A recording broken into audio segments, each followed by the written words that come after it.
പിതാവിൻ്റെയും പുത്രൻ്റെയും പരിശുദ്ധാത്മാവിൻ്റെയും നാമത്തിൽ ആമേൻ. ഈശോ മിശിഹായിക്ക് സ്തുതിയായിരിക്കട്ടെ. സ്നേഹമുള്ളവരെ, തിരുവചനത്തിൻ്റെ ഇന്നത്തെ എപ്പിസോഡിൽ നമ്മൾ ധ്യാനിക്കുന്നത് സമ്പത്തിൻ്റെ മുകളിൽ എങ്ങനെ നമുക്കൊരു പുത്തൻ അഭിഷേകം സ്വീകരിക്കാം എന്നതിനെക്കുറിച്ചാണ്. നമുക്ക് ദൈവവചനം വായിച്ച് കേൾക്കാം. വിശുദ്ധ ലൂക്ക അറിയിച്ച സുവിശേഷം അധ്യായം 12 തിരുവചനങ്ങൾ 13 മുതൽ. ജനക്കൂട്ടത്തിൽ നിന്ന് ഒരുവൻ അവനോട് പറഞ്ഞു, ഗുരു, പിതൃസ്വത്ത് ഞാനുമായി പങ്കുവയ്ക്കുവാൻ എൻ്റെ സഹോദരനോട് കൽപ്പിക്കണമേ. യേശു അവനോട് ചോദിച്ചു, ഹേ മനുഷ്യ, എന്നെ നിങ്ങളുടെ ന്യായാധിപനോ സ്വത്ത് ഭാഗിക്കുന്നവനോ ആയി ആര് നിയമിച്ചു? അനന്തരം അവൻ അവരോട് പറഞ്ഞു, ജാഗരൂകരായിരിക്കുവിൻ, എല്ലാ അത്യാഗ്രഹങ്ങളിൽ നിന്ന് അകന്നിരിക്കുകയും ചെയ്യുവിൻ. മനുഷ്യജീവിതം സമ്പത്തുകൊണ്ടല്ല ധന്യമാവുന്നത്. ഒരു ഉപമയും അവൻ അവരോട് പറഞ്ഞു. ഒരു ധനികൻ്റെ കൃഷിസ്ഥലം സമൃദ്ധമായ വിളവ് നൽകി. അവൻ ഇങ്ങനെ ചിന്തിച്ചു, ഞാൻ എന്തു ചെയ്യും? ഈ ധാന്യം മുഴുവൻ സൂക്ഷിക്കുവാൻ എനിക്ക് സ്ഥലമില്ലല്ലോ. അവൻ പറഞ്ഞു, ഞാൻ ഇങ്ങനെ ചെയ്യും, എൻ്റെ അറപ്പുരകൾ പൊളിച്ച് കൂടുതൽ വലിയവ പണിയും. അതിൽ എൻ്റെ ധാന്യവും വിഭവങ്ങളും സംഭരിക്കും. അനന്തരം ഞാൻ എൻ്റെ ആത്മാവിനോട് പറയും, ആത്മാവേ, അനേക വർഷത്തേക്ക് വേണ്ട വിഭവങ്ങൾ നിനക്കായി സംഭരിക്കപ്പെട്ടിരിക്കുന്നു. വിശ്രമിക്കുക, തിന്നുകുടിച്ച് ആനന്ദിക്കുക. എന്നാൽ ദൈവം അവനോട് പറഞ്ഞു, ഭോഷ, ഈ രാത്രി നിൻ്റെ ആത്മാവിനെ നിന്നിൽ നിന്ന് ആവശ്യപ്പെടും. അപ്പോൾ നീ ഒരുക്കി വച്ചിരിക്കുന്നവ ആരുടേതാകും? ഇതുപോലെയാണ് ദൈവസന്നിധിയിൽ സമ്പന്നനാകാതെ തനിക്ക് വേണ്ടി സമ്പത്ത് ശേഖരിക്കുന്നവനും. ഈശോയിൽ സ്നേഹമുള്ളവരെ, അനേക തവണ നമ്മൾ കേട്ടിട്ടുള്ള ഒരു വചനഭാഗമാണ് ഭോഷനായ ധനികൻ്റെ ഉപമ. 12-ാമത്തെ അധ്യായം 15-ാമത്തെ തിരുവചനം ഒരിക്കൽ കൂടി ശ്രദ്ധയോടെ നമ്മൾ വായിക്കേണ്ടതാണ്. അവിടെ വചനം നമ്മോട് പറയുകയാണ്, മനുഷ്യജീവിതം സമ്പത്തുകൊണ്ടല്ല ധന്യമാകുന്നത്, നിങ്ങളെല്ലാ അത്യാഗ്രഹങ്ങളിൽ നിന്നും ഒഴിഞ്ഞിരിക്കുവിൻ. പ്രിയപ്പെട്ട സഹോദരങ്ങളെ, സമ്പത്തിൻ്റെ മേഖലയിൽ ഒരു പുത്തൻ അഭിഷേകം സ്വീകരിക്കുവാൻ നമ്മൾ ആദ്യമായി ചെയ്യേണ്ടത് സമ്പത്തിനോടുള്ള നമ്മുടെ മനോഭാവത്തിൽ മാറ്റം വരുത്തുക എന്നുള്ളതാണ്. വചനം പറയുകയാണ്, അത്യാഗ്രഹത്തിൻ്റെ മേഖലയിൽ നിന്ന് നമ്മൾ ഒഴിഞ്ഞു നിൽക്കണം. സമ്പത്ത് കൊണ്ടല്ല മനുഷ്യജീവിതം ധന്യമാകുന്നത് എന്നുള്ള സത്യം ഒരിക്കൽ കൂടി നമ്മുടെ ഹൃദയത്തിൽ അടിവരയിട്ട് നമ്മൾ ഉറപ്പിക്കണം. എന്തുകൊണ്ടാണ് ഈ വചനം വളരെ പ്രധാനപ്പെട്ടതാകുന്നത്? നമ്മുടെ ഓരോരുത്തരുടെയും ജീവിതത്തിൽ സമ്പത്തിനോടുള്ള നമ്മുടെ മനോഭാവത്തിൽ പലപ്പോഴും അമിതമായ ആഗ്രഹം കടന്നുകൂടുന്നുണ്ട്. സമ്പത്തിൻ്റെ മേഖലയിൽ നമുക്ക് അമിതമായ ആഗ്രഹമുള്ളതുകൊണ്ട് നമ്മുടെ ജീവിതത്തിൽ പലപ്പോഴും വിഷമകരമായ അവസ്ഥയിലൂടെയൊക്കെ നമ്മൾ കടന്നു പോകും. സമ്പത്തിൻ്റെ മേഖലയിൽ നമ്മുടെ ജീവിതത്തിലേക്ക് ഒരു പുതിയ അഭിഷേകം കിട്ടണമെങ്കിൽ സമ്പത്തിനോട് നമ്മൾ എടുക്കേണ്ട മനോഭാവം കുടിവെള്ളത്തോട് എടുക്കേണ്ട മനോഭാവമാണ്. എന്താണ് കുടിവെള്ളത്തോട് നമ്മൾ എടുക്കുന്ന മനോഭാവം? നമുക്കെല്ലാവർക്കും ദാഹം തോന്നാറുണ്ട്. ദാഹം വരുമ്പോൾ നമ്മളെല്ലാവരും വെള്ളം ആവശ്യപ്പെടും. അപ്പോൾ വെള്ളം ആവശ്യപ്പെടുമ്പോൾ നമുക്ക് കുടിക്കാൻ പാകത്തിൽ കിട്ടുന്ന ഒരു ഗ്ലാസ് വെള്ളം മതിയാകും നമ്മുടെ ദാഹം ശമിപ്പിക്കാൻ. അല്ലെങ്കിൽ നമ്മുടെ ദാഹം ശമിപ്പിക്കാൻ മാത്രം വെള്ളം നമുക്ക് മതി. പക്ഷേ ആ സമയം അതൊരു വലിയ പ്രളയം പോലെ നമ്മളിലേക്ക് വന്നാലോ? വലിയൊരു വെള്ളപ്പാച്ചിലായിട്ട് വെള്ളം നമ്മളിലേക്ക് ഒഴുകി വരുന്ന അനുഭവത്തെക്കുറിച്ചൊന്ന് ചിന്തിച്ച് നോക്കൂ. അപ്പോൾ നമ്മൾ മനസ്സിലാക്കണം, സമ്പത്തിനോടുള്ള യഥാർത്ഥമായ മനോഭാവം എന്ന് പറയുന്നത് മതിയായ വിധത്തിൽ അതിനെ സ്വീകരിക്കുക എന്നുള്ളതാണ്. വലിയ പ്രളയം പോലെ ജലം വന്നാൽ അത് നമ്മുടെ നാശത്തിന് കാരണമാകുമെന്ന് പറയുന്നത് പോലെ സമ്പത്തിനോട് അമിതമായ ആഗ്രഹമുണ്ടാവുകയും സമ്പത്തിൽ മാത്രം സംതൃപ്തി കണ്ടെത്തുവാൻ പരിശ്രമിക്കുകയും അതുകൊണ്ടാണ് എൻ്റെ ജീവിതം ധന്യമാകുന്നത് എന്ന് ചിന്തിക്കുകയും ചെയ്യുമ്പോൾ, പ്രിയമുള്ളവരെ, അത് അപകടകരമായ ഒരു അനുഭവമാണ്. അതുകൊണ്ട് സമ്പത്തിനെക്കുറിച്ച് ഒരു പുതിയ അഭിഷേകം നമ്മുടെ ജീവിതത്തിൽ ഉണ്ടാകണമെങ്കിൽ ആദ്യമായി സമ്പത്ത് മതിയായ വിധത്തിൽ ഉപയോഗിക്കാനുള്ള ഒരു തീരുമാനം നമ്മുടെ ജീവിതത്തിൽ എടുക്കേണ്ടതുണ്ട്. നമ്മൾ ദാഹജലം ആവശ്യത്തിന് മാത്രം ഉപയോഗിക്കുന്നത് പോലെ നമ്മുടെ ജീവിതത്തിൽ ആവശ്യത്തിന് മാത്രം മതി എന്ന് പറയാനുള്ള ഒരു ആർജവത്വം സമ്പത്തിൻ്റെ മേഖലയിൽ നമുക്കുണ്ടാവണം. അപ്പോൾ സമ്പത്തിൻ്റെ മേഖലയിലെ ഒന്നാമത്തെ കാര്യം സമ്പത്തിനോടുള്ള മനോഭാവത്തിന് മാറ്റം വരുത്തുക എന്നുള്ളതാണ്. രണ്ടാമതായിട്ട് വിശുദ്ധ മർക്കോസിൻ്റെ സുവിശേഷം 10-ാമത്തെ അധ്യായത്തിൽ നമ്മൾ വായിക്കുന്ന ഒരു കാര്യവും കൂടി കൂട്ടിച്ചേർത്ത് വെച്ച് നമ്മൾ ചിന്തിക്കണം.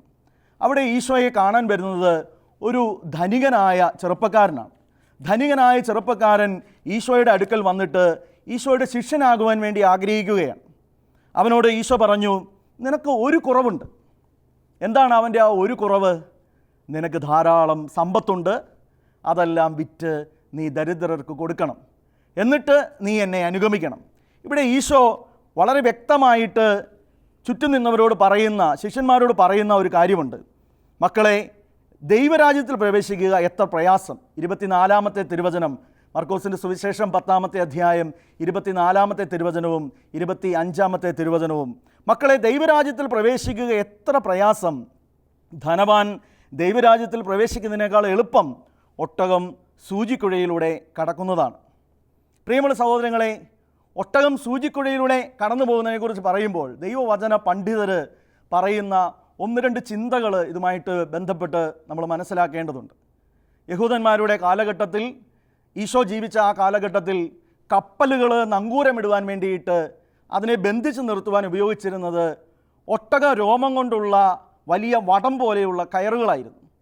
അപ്പോൾ ചില വചന പണ്ഡിതർ പറയും, ഈശോ ഇവിടെ ഉദ്ദേശിക്കുന്നത് ഒട്ടക രോമം കൊണ്ടുള്ള ആ കയറ് ആ സൂചിക്കുഴയിലൂടെ കടന്നു പോകുന്ന ഒരു രംഗത്തെ ചിത്രീകരിച്ചുകൊണ്ടാണ്. ഒരു സൂചിക്കുഴ എടുത്തിട്ട് ഈ വടം പോലെയുള്ള വലിയ കനമുള്ള ഈ കയറ് ഇതിലൂടെ കടത്തിവിടാൻ നോക്കിയാൽ അത് ദുഷ്കരമായ ഒരു കാര്യമാണ്. ഇത് ചില ദൈവവചന പണ്ഡിതർ പങ്കുവയ്ക്കുന്ന ഒരാശയമാണ്. എന്നാൽ യഥാർത്ഥത്തിൽ ഈശോ ഇവിടെ പറയുന്ന സംഭവം, ജെറുസലേം നഗരത്തിന് അനേകം കവാടങ്ങളുണ്ടായിരുന്നു. ജെറുസലേം നഗരത്തിൻ്റെ അനേക കവാടങ്ങളിൽ ഒന്നായിരുന്നു ഒട്ടകത്തിൻ്റെ സൂചിക്കുഴ, അല്ലെങ്കിൽ ഒട്ടകം കടന്നു പോകുന്ന സൂചിക്കുഴ എന്ന പേരുള്ള ഒരു കവാടം. സൂചിക്കുഴ എന്ന പേരിൽ അറിയപ്പെട്ടിരുന്ന ഈ കവാടത്തിലൂടെ ഒട്ടകം കടന്നു പോകണമെങ്കിൽ അവിടെ വലിയ ഒരു പ്രയാസം നേരിടേണ്ടി വരും. കാരണം എന്തെന്ന് ചോദിച്ചാൽ, വലിയ ചരക്കുമായി കടന്നു വരുന്ന, ലോഡുമായി കടന്നു വരുന്ന ഒട്ടകത്തിന് അനായാസേന കടന്നു പോകുവാൻ സാധിക്കുകയില്ല. ഇത് യഥാർത്ഥത്തിൽ ഇവരെ ഉപയോഗിച്ചിരുന്നത് സന്ധ്യാനേരമാകുമ്പോൾ എല്ലാ ഗേറ്റുകളും അടയ്ക്കും. പിന്നെ സെക്യൂരിറ്റിക്ക് വേണ്ടിയിട്ട് ഈ ഒരു കവാടം മാത്രം തുറന്നിട്ടിട്ട് അതിലെ ഈ ചരക്കുകളെല്ലാം ഇറക്കി വെച്ചിട്ട് മാത്രമേ ഒട്ടകങ്ങൾക്ക് കടന്നു പോകുവാൻ സാധിക്കുകയുള്ളൂ. അപ്പോൾ ഒട്ടകം കടന്നു പോകണമെങ്കിൽ ആദ്യം ചെയ്യേണ്ടത് ഈ ചരക്കുകൾ എടുത്ത് മാറ്റി വയ്ക്കുക എന്നുള്ളതാണ്. അപ്പോൾ അത് സെക്യൂരിറ്റി ചെക്കപ്പ് നടത്തുവാൻ വേണ്ടിയിട്ട് നമുക്ക് സാധിക്കും. നമ്മളൊക്കെ ഒരു തവണയെങ്കിലും വിമാനത്തിൽ കയറുവാൻ പോയിട്ടുണ്ടെങ്കിൽ നമുക്കറിയാം, സെക്യൂരിറ്റി ചെക്കിങ്ങിലൂടെ നമ്മൾ കടന്നു പോകുന്ന രംഗം. നമ്മുടെ കയ്യിലുള്ള എല്ലാ സാധനങ്ങളും ട്രേയിൽ നിക്ഷേപിച്ചിട്ട് വളരെ സ്വാതന്ത്ര്യത്തോടു കൂടി വേണം നമ്മൾ ഈ മേഖലയിലേക്ക് കടന്നു നിൽക്കാൻ, സെക്യൂരിറ്റി ചെക്കിങ്ങിലേക്ക് കടന്നു നിൽക്കുവാൻ. അപ്പോൾ ഒരു തവണ നമ്മൾ വിമാനയാത്രയ്ക്ക് പോയിട്ടുണ്ടെങ്കിൽ പോലും നമുക്കറിയാം, സെക്യൂരിറ്റി ചെക്കിന് വേണ്ടി നമ്മുടെ കയ്യിലുള്ള എല്ലാ വസ്തുക്കളും അവിടെ മാറ്റി വെച്ചിട്ട് വളരെ സ്വാതന്ത്ര്യത്തോടു കൂടിയാണ് നമ്മൾ ആ സെക്യൂരിറ്റി ചെക്കിങ്ങിലൂടെ കടന്നു പോവുക. പിന്നീട് വീണ്ടും നമ്മൾ ഈ വസ്തുക്കളെല്ലാം കളക്ട് ചെയ്യുകയും ചെയ്യും. ഏതാണ്ട് ഇതുപോലെയാണ് ഈ ഒട്ടകം സൂചിക്കുഴയിലൂടെ കടന്നു പോകുന്ന രംഗത്തെ നമുക്ക് ചിത്രീകരിക്കാൻ സാധിക്കുക. യഥാർത്ഥത്തിൽ സ്വർഗരാജ്യത്തിലേക്ക് കടക്കണമെങ്കിൽ നമ്മുടെ എല്ലാവരുടെയും ജീവിതത്തിൽ സമ്പത്തിനോട് നമ്മൾ എടുക്കേണ്ട നിലപാട് ഇതുതന്നെയാണ്. സമ്പത്തിനോട് നമ്മൾ എടുക്കേണ്ട രണ്ടാമത്തെ നിലപാട്, സമ്പത്ത് എനിക്കൊരു ഭാരമായി തീരരുത് എന്നുള്ളതാണ്. പ്രിയപ്പെട്ട സഹോദരങ്ങളെ, സമ്പത്ത് പലപ്പോഴും നമുക്കൊരു ഭാരമായി തീരാറുണ്ടോ? പലപ്പോഴും ഞാനിത് പറയുമ്പോൾ നിങ്ങൾ ചിന്തിക്കാം, അത് സമ്പത്തുള്ളവരെക്കുറിച്ചായിരിക്കും പറയുന്നതെന്ന്. ഒരിക്കലുമല്ല. സമ്പത്തുള്ളവർക്ക് മാത്രമല്ല സമ്പത്തൊരു ഭാരം. ഞാൻ പലപ്പോഴും ചിന്തിച്ചിട്ടുണ്ട്, സമ്പത്തില്ലാത്തതും നമുക്കൊരു ഭാരമാണ്. നമ്മൾ പലപ്പോഴും പറയാറുണ്ട്, എനിക്ക് ഇത്രയും കടബാധ്യതയുണ്ട്, അതെനിക്കൊരു വലിയ ഭാരമായിട്ട് എൻ്റെ ജീവിതത്തിൽ തോന്നുന്നു, എൻ്റെ ജീവിതത്തിൽ വലിയ പ്രശ്നമാണ് ഈ സാമ്പത്തിക ബുദ്ധിമുട്ട്. അപ്പോൾ സമ്പത്ത് നമുക്കൊരു ഭാരമായി തീരുന്നു. നമ്മളുടെ പ്രധാനപ്പെട്ട കോൺസെൻട്രേഷൻ പോകുന്ന, നമ്മുടെ ശ്രദ്ധ പോകുന്ന ഒരു പ്രധാനപ്പെട്ട കാര്യമായിട്ട് സമ്പത്തിൻ്റെ മേഖല മാറുകയാണ്. അപ്പോൾ സമ്പത്ത് ഇറക്കി വയ്ക്കുക എന്ന് പറയുന്നത് നമ്മുടെ മനസ്സിന് നമ്മൾ സമ്പത്തിനോട് കാണിക്കേണ്ട ഒരു മനോഭാവമാണ്. അത് സമ്പത്തിൻ്റെ മേഖലയിൽ അമിതമായി സമ്പത്തുള്ളപ്പോൾ മാത്രമല്ല, സമ്പത്തില്ലാത്ത അവസ്ഥയിലും നമുക്ക് ചെയ്യേണ്ട ഒരു കാര്യമാണ്. അപ്പോൾ രണ്ടാമതായിട്ട് സമ്പത്തിനെക്കുറിച്ച് നമ്മൾ മനസ്സിലാക്കേണ്ടത്, സമ്പത്ത് നമുക്കൊരു ഭാരമായി തീരരുത്. സമ്പത്തിൻ്റെ മേഖലയിൽ നമുക്കൊരു അമിത ഭാരം അനുഭവപ്പെടരുത്. അത് ഉള്ളതുകൊണ്ടും പാടില്ല, ഇല്ലാത്തതുകൊണ്ടും പാടില്ല. അപ്പോൾ സമ്പത്ത് അതിൽ തന്നെ ഒരു തിന്മയല്ല. സമ്പത്തിനോട് നമ്മളെടുക്കുന്ന മനോഭാവത്തിലൂടെയാണ് അത് നന്മയോ തിന്മയോ ആയി മാറുന്നത്. ഒരു വ്യക്തിക്ക് സമ്പത്തുള്ളതുകൊണ്ട് അതിൽ തന്നെ അത് തിന്മയല്ല, മറിച്ച് ആ സമ്പത്തിനോട് നമ്മളെടുക്കുന്ന മനോഭാവം. സമ്പത്തിനോട് നമ്മൾ എടുക്കുന്ന ശൈലി, സമ്പത്ത് എൻ്റെ കയ്യിലുള്ളപ്പോൾ ഞാൻ എടുക്കുന്ന എൻ്റെ ചിന്താഗതി, ഇവിടെയാണ് പ്രശ്നം. സമ്പത്ത് അതിൽ തന്നെ ന്യൂട്രലായിട്ടുള്ളൊരു കാര്യമാണ്. സമ്പത്ത് ഒരിക്കലും ഒരു തിന്മയല്ല. പക്ഷേ ഞാൻ അതിനോട് കാണിക്കുന്ന മനോഭാവത്തിലൂടെ അത് നന്മയോ തിന്മയോ ആയി മാറാനുള്ള സാധ്യതയുണ്ട്. ഇപ്പോൾ പ്രിയപ്പെട്ട സഹോദരങ്ങളെ, ഇവിടെ നമ്മളിപ്പോൾ 2 കാര്യങ്ങളാണ് മനസ്സിലാക്കിയത്. ഒന്ന്, നമ്മുടെ ജീവിതത്തിൽ സമ്പത്ത് നമ്മുടെ ആവശ്യത്തിന് മാത്രം ഉപയോഗിക്കുവാനുള്ള ഒരു മനോഭാവം നമ്മളിൽ വളർത്തിയെടുക്കുക. ദാഹജലം കുടിക്കാൻ ആവശ്യപ്പെടുമ്പോൾ ലഭിക്കുന്നത് പോലെ സമ്പത്ത് നമ്മുടെ ജീവിതത്തിൽ സ്വീകരിക്കുകയും ഉപയോഗിക്കുകയും ചെയ്യുക. അത് വലിയ പ്രളയം പോലെ നമ്മുടെ ജീവിതത്തിലേക്ക് വരാതിരിക്കാൻ വേണ്ടിയിട്ട്, അത് നമുക്ക് അപകടകരമായ രീതിയിലേക്ക് കടന്നു വരാതിരിക്കാൻ വേണ്ടിയിട്ട് ശ്രദ്ധിക്കുക. രണ്ടാമതായിട്ട് ഞാനിപ്പോൾ പറഞ്ഞത്, സമ്പത്ത് ഒരു ഭാരമായി തീരരുത്.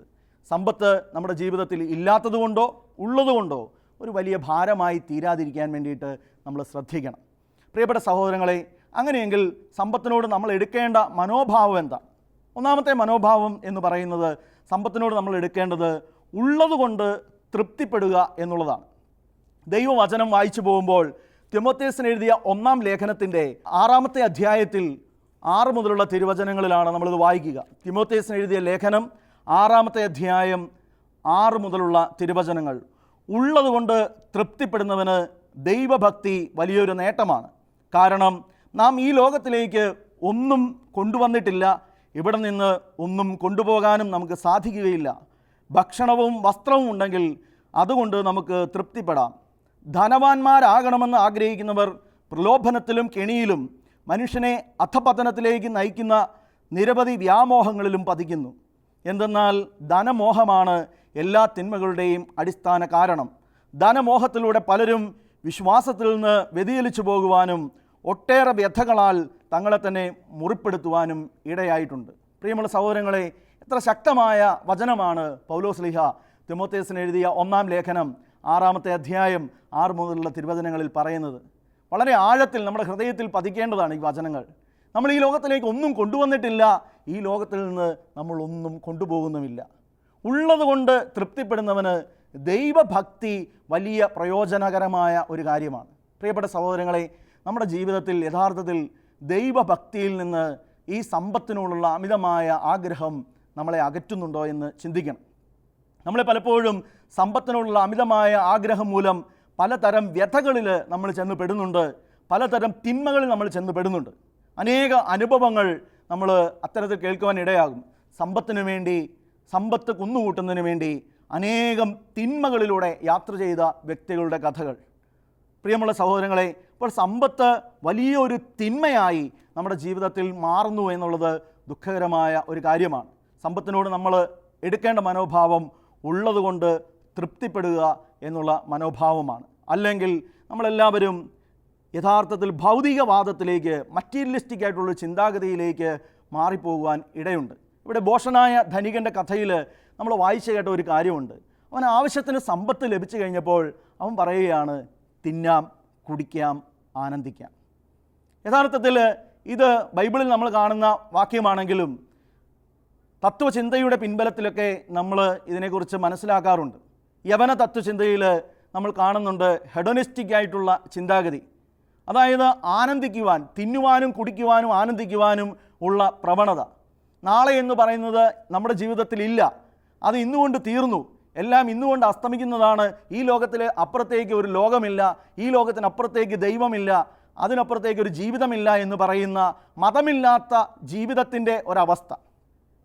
പരിശുദ്ധ പിതാവ് ഫ്രാൻസിസ് മാർപ്പാപ്പ വിശുദ്ധിയെക്കുറിച്ചുള്ള പ്രബോധനം ഗൗദത്തെ എറ്റ് എക്സുൾട്ടാത്തെ എന്ന തൻ്റെ പ്രബോധനം നൽകിയപ്പോൾ അതിൽ എഴുതിയിരിക്കുന്ന ഒരു പ്രധാന കാര്യം വിശുദ്ധിയെ കടന്നാക്രമിക്കുന്ന ഒരു പ്രധാന കാര്യം അത് ഹെഡോണിസമാണ്, ഭൗതികവാദമാണ്. നമ്മുടെ ഓരോരുത്തരുടെയും ജീവിതത്തിൽ സൗകര്യങ്ങളോടും സുഖ ആസ്വാദനത്തിൻ്റെ മേഖലകളോടുമൊക്കെ നമ്മൾ കാണിക്കുന്ന അമിതമായ ഭ്രമത്തിൻ്റെ മേഖല.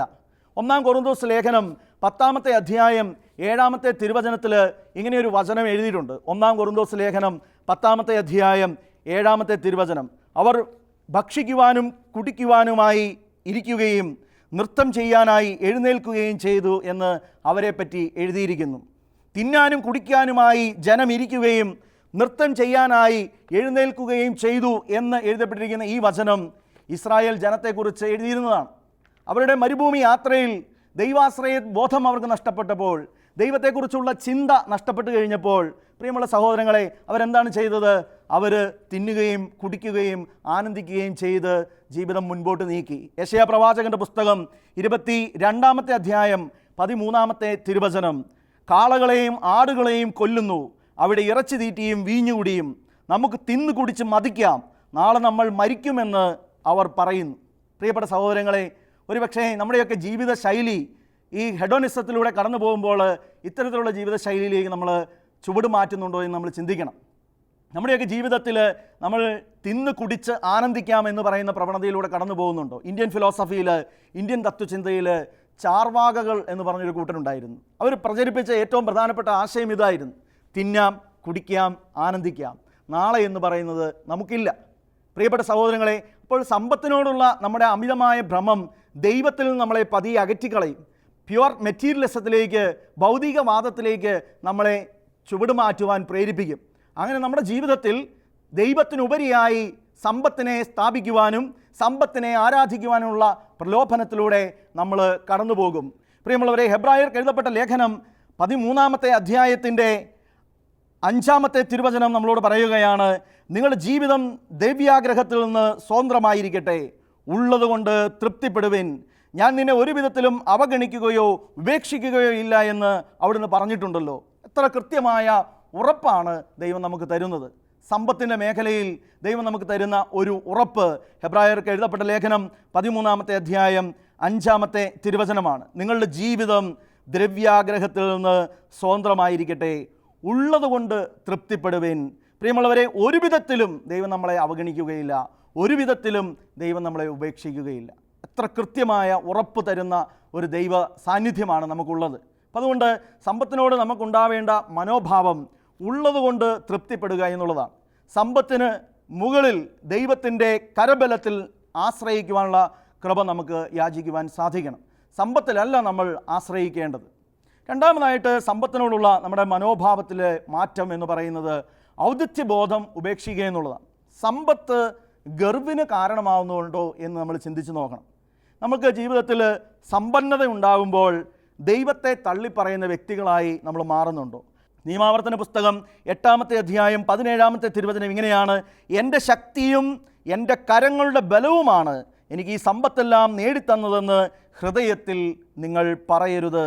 നിങ്ങളുടെ ദൈവമായ കർത്താവിനെ നിങ്ങൾ സ്മരിക്കണം. പ്രിയമുള്ള സഹോദരങ്ങളെ, സമ്പത്തിൻ്റെ മേഖലയിൽ അഹങ്കാരം കൂടുമ്പോൾ സമ്പത്തിൻ്റെ മേഖലയിൽ അഹങ്കാരം കടന്നുകൂടുമ്പോൾ നമ്മൾ പലപ്പോഴും പറയുന്നത് എൻ്റെ കരബലമാണ്, എൻ്റെ ശക്തിയാണ് എനിക്കിതെല്ലാം നേടിത്തന്നത് എന്നുള്ളതാണ്. പ്രിയമുള്ളവരെ, വചനം നമ്മളോട് പറയുന്നു: എൻ്റെ ശക്തിയും എൻ്റെ കരങ്ങളുടെ ബലവുമാണ് എനിക്ക് ഈ സമ്പത്തെല്ലാം നേടിത്തന്നതെന്ന് ഹൃദയത്തിൽ നിങ്ങൾ പറയരുത്. നിങ്ങളുടെ ദൈവമായ കർത്താവിനെ നിങ്ങൾ സ്മരിക്കണം.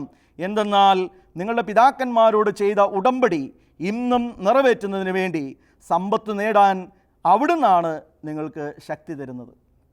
പ്രിയപ്പെട്ട സഹോദരങ്ങളെ, സമ്പത്ത് നേടാൻ നമുക്ക് ശക്തി തരുന്നത് ദൈവമാണ് എന്നുള്ള ബോധ്യം നമ്മുടെ ജീവിതത്തിൽ ഉണ്ടാവണം. സമ്പത്തിൻ്റെ മേഖലയിലാണ് ഇന്ന് ആളുകൾ മനുഷ്യന് വിലയിടുന്നത്. പക്ഷേ നമ്മുടെ എല്ലാവരുടെയും ചിന്താഗതിയിൽ സമ്പത്ത് നോക്കി മനുഷ്യനെ ബഹുമാനിക്കുന്ന ഒരു രീതി ഉണ്ടാകാനുള്ള സാധ്യതയുണ്ട്. യാക്കോബ് ശ്ലീഹ തൻ്റെ ലേഖനത്തിൽ ഇത്തരത്തിലുള്ള അപകടത്തെക്കുറിച്ച് ആദിമ ക്രിസ്ത്യാനികളെ വളരെ ശക്തമായി താക്കീത് ചെയ്യുന്നുണ്ട്. ആദിമ ക്രിസ്ത്യാനികളുടെ ജീവിതത്തിൽ അവരുടെ ഇടയിലേക്ക് സമ്പത്തുമായി കടന്നു വന്നവരെ, അല്ലെങ്കിൽ മോടിയായ വസ്ത്രം ധരിച്ചവരെ, ആഭരണങ്ങൾ അണിഞ്ഞവരെയൊക്കെ വില കൂടുതൽ കൊടുത്ത്, അല്ലെങ്കിൽ ബഹുമാനം കൂടുതൽ കൊടുത്ത് അവരെ വിളിച്ചിരുത്തുന്ന ഒരു ശൈലി ഉണ്ടായിരുന്നുവെന്ന് യാക്കോബ് ശ്ലീഹ പറയുകയാണ്. ഈ ശൈലി നല്ലതല്ല എന്നാണ് യാക്കോബ് ശ്ലീഹ അവരെ ഓർമ്മപ്പെടുത്തുന്നത്. പ്രിയപ്പെട്ട സഹോദരങ്ങളെ, ഇന്നും നമ്മുടെ നാട്ടിൽ, നമ്മുടെ നാട്ടുനടപ്പിൽ ഒരു പക്ഷേ ഇതൊക്കെ നമ്മൾ കണ്ടുവരികയാണ്. സമ്പത്തുള്ളവന് കൂടുതൽ ബഹുമാനം കൊടുക്കുന്നു, സമ്പത്തുള്ളവന് കൂടുതൽ സ്ഥാനം കൊടുക്കുന്നു. യഥാർത്ഥത്തിൽ ഇതാണോ നമ്മൾ ചെയ്യേണ്ടത്? സമ്പന്നരായ ആളുകൾ സമ്പത്തിൻ്റെ മേഖലയിൽ കിട്ടുന്ന ഇത്തരത്തിലുള്ള ആനുകൂല്യങ്ങൾ ആസ്വദിക്കുകയാണോ ചെയ്യേണ്ടത്? അല്ല എന്നാണ് യാക്കോബ് ശ്ലീഹായ്ക്ക് പറയാനുള്ളത്. യാക്കോബ് ശ്ലീഹായുടെ ലേഖനത്തിൽ 5-ാമത്തെ അധ്യായത്തിൽ യാക്കോബ് ശ്ലീഹ പറയുകയാണ്: സമ്പന്നരെ, നിങ്ങൾ സമ്പത്തിൻ്റെ മേഖലയിൽ വിലപിക്കേണ്ടവരാണ്. നിങ്ങൾക്ക് സമ്പത്തുണ്ടെങ്കിൽ നിങ്ങൾ സന്തോഷിക്കുകയല്ല ചെയ്യേണ്ടത്, മറിച്ച് നിങ്ങൾ ആ സമ്പത്തിനെക്കുറിച്ച് വിലപിക്കണം. വചനം ഇങ്ങനെയാണ്: ധനവാന്മാരെ, നിങ്ങൾക്ക് സംഭവിക്കാനിരിക്കുന്ന ദുരിതങ്ങൾ ഓർത്ത് ഉച്ചത്തിൽ നിലവിളിക്കുവിൻ. നിങ്ങളുടെ സമ്പത്ത് ക്ഷയിച്ചു കഴിഞ്ഞിരിക്കുന്നു. നിങ്ങളുടെ വസ്ത്രങ്ങൾ പുഴുവരിച്ചുപോയി. നിങ്ങളുടെ സ്വർണത്തിനും വെള്ളിക്കും കറ പിടിച്ചിരിക്കുന്നു. ആ കറ നിങ്ങൾക്കെതിരെ സാക്ഷ്യമായിരിക്കും. തീ പോലെ അത് നിങ്ങളുടെ മാംസത്തെ തിന്നുകളയും.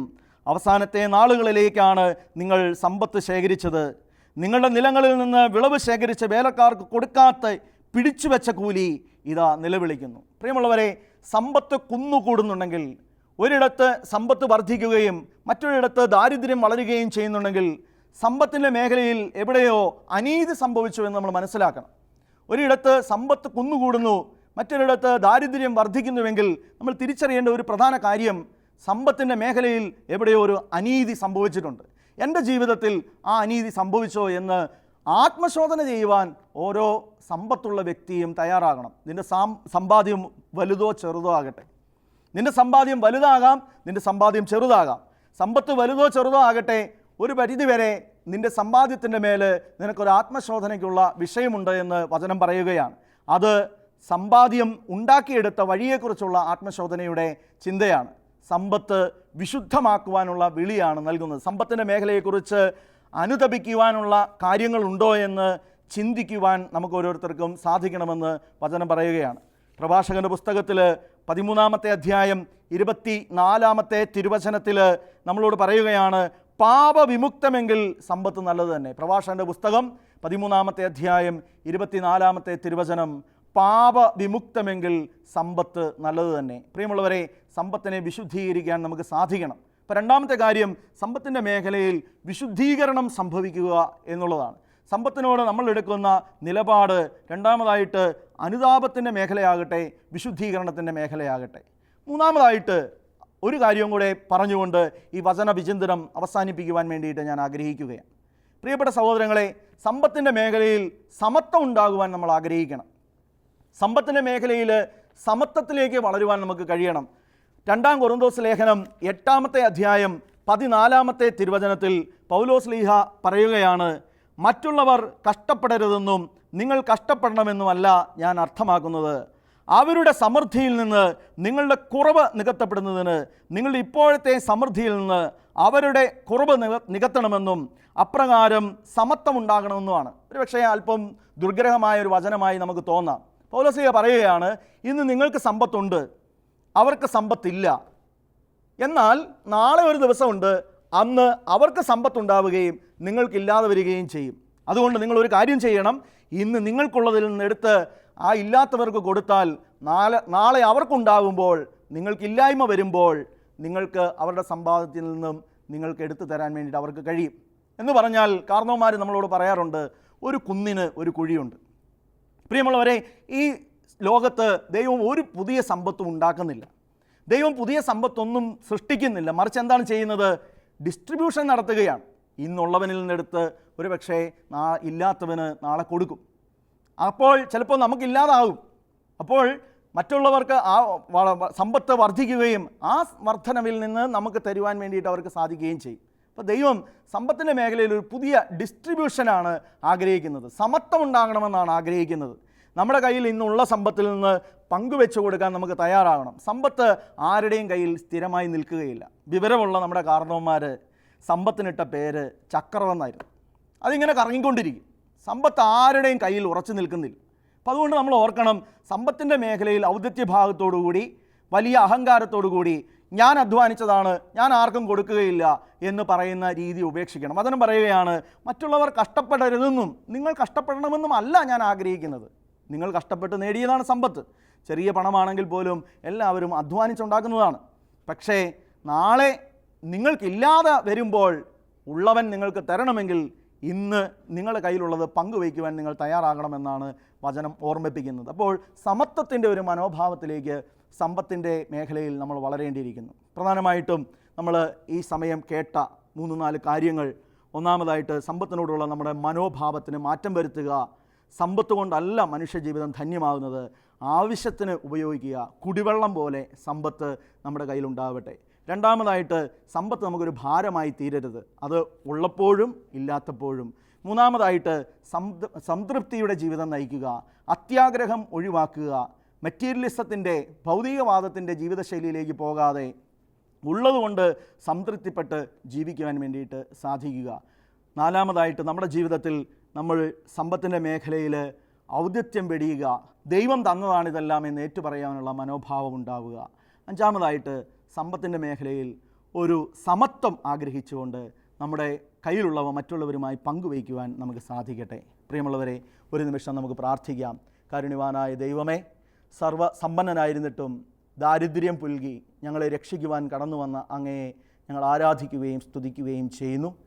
ഞങ്ങളുടെ കൈവശമുള്ള സമ്പത്ത് മറ്റുള്ളവർക്ക് കൂടി ഉള്ളതാണ് എന്നുള്ള ബോധ്യത്തോടു കൂടി പെരുമാറുവാനും ജീവിക്കുവാനും അങ്ങനെ യഥാർത്ഥ ക്രൈസ്തവ ജീവിതം കുറവുകളില്ലാതെ മുൻപോട്ട് നയിക്കുവാനും ഞങ്ങൾക്ക് ഇടയാക്കണമേ എന്ന് പ്രാർത്ഥിക്കുന്നു.